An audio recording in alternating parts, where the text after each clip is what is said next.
ധനുഷിന് നയൻതാര എഴുതിയ ഓപ്പൺ ലെറ്ററാണ് ഇപ്പോൾ സിനിമാ ലോകത്തെ ചർച്ചാ വിഷയം.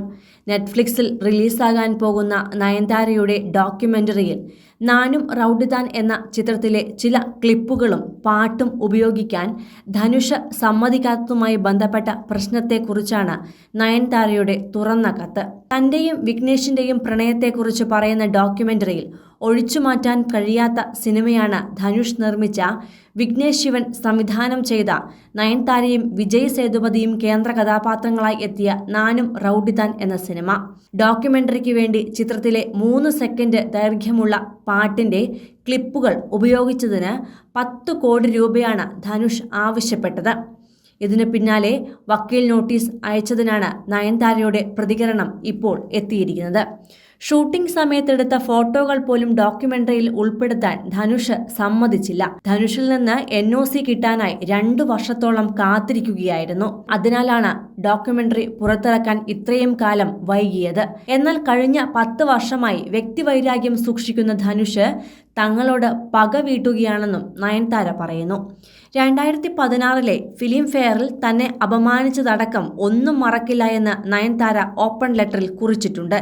എന്താണ് അന്ന് സംഭവിച്ചത് എന്ന് തിരയുകയാണ് ആരാധകർ ഇപ്പോൾ. 2016 നടന്ന ഫിലിം ഫെയറിൽ നാനും റൌഡിതാൻ എന്ന ചിത്രത്തിലെ അഭിനയത്തിന് നയൻതാരയ്ക്കായിരുന്നു മികച്ച നടിക്കുള്ള പുരസ്കാരം ലഭിച്ചത്. നാനും റൌഡിതാൻ, കാക്കമുട്ടൈ തുടങ്ങിയ സിനിമകൾ നിർമ്മിച്ച ധനുഷിന് മികച്ച പ്രൊഡ്യൂസർക്കുള്ള പുരസ്കാരവും ആ വേദിയിൽ ലഭിച്ചു.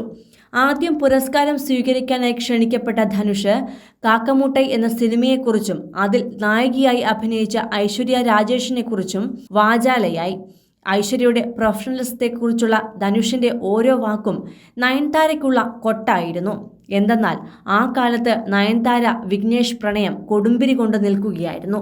ഇവരുടെ പ്രണയം കാരണം ഷൂട്ടിംഗ് നീണ്ടുപോയി എന്നും നിർമ്മാതാവായ ധനുഷിന് കോടികൾ നഷ്ടപ്പെട്ടു എന്നുമൊക്കെയുള്ള ഗോസിപ്പുകളും അന്ന് പ്രചരിച്ചിരുന്നു. അതുകൊണ്ട് തന്നെ ഐശ്വര്യയുടെ പ്രൊഫഷണലിസത്തെക്കുറിച്ച് ധനുഷ് പറഞ്ഞ ഓരോ വാക്കും നയൻതാരയ്ക്കെതിരെയാണെന്ന് പ്രത്യേകിച്ച് പറയേണ്ടതുണ്ടായിരുന്നില്ല.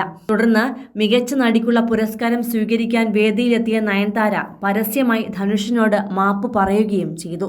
നാനും റൌഡിതാൻ എന്ന സിനിമയ്ക്ക് വേണ്ടിയാണ് ഈ പുരസ്കാരം. ഇതിന് തന്നെ പ്രാപ്തയാക്കിയ സംവിധായകനും നായകനും അടക്കം ഓരോ ടെക്നീഷ്യനും നയൻതാര നന്ദി പറഞ്ഞു. അവസാനം ധനുഷിനോട് സോറിയും. അദ്ദേഹത്തിന് എൻ്റെ പെർഫോമൻസ് ഒട്ടും ഇഷ്ടപ്പെട്ടിട്ടില്ല എന്ന് ഉറപ്പാണ്. അതുകൊണ്ട് മാപ്പ് പറയാൻ ഞാൻ ആഗ്രഹിക്കുന്നു എന്നാണ് അന്ന് നയൻതാര പറഞ്ഞതും വൈറലായി മാറി. സിനിമ റിലീസ് ചെയ്തിട്ട് 10 വർഷവും ഈ സംഭവം നടന്നിട്ട് 8 വർഷങ്ങളുമായി. എന്നാലും ഇപ്പോഴും ഇരുവർക്കുമിടയിലെ ആ പ്രശ്നങ്ങൾ തീർന്നിട്ടില്ല എന്ന് ഇപ്പോൾ പുറത്തുവന്ന ഓപ്പൺ ലെറ്ററിൽ വ്യക്തമാണ്. കൂടുതൽ സിനിമ, സീരിയൽ, ചാനൽ വാർത്തകൾക്കും നിങ്ങളുടെ പ്രിയപ്പെട്ട താരങ്ങളുടെ എക്സ്ക്ലൂസീവ് അഭിമുഖങ്ങൾക്കുമായി സബ്സ്ക്രൈബ് ചെയ്യാൻ മറക്കല്ലേ.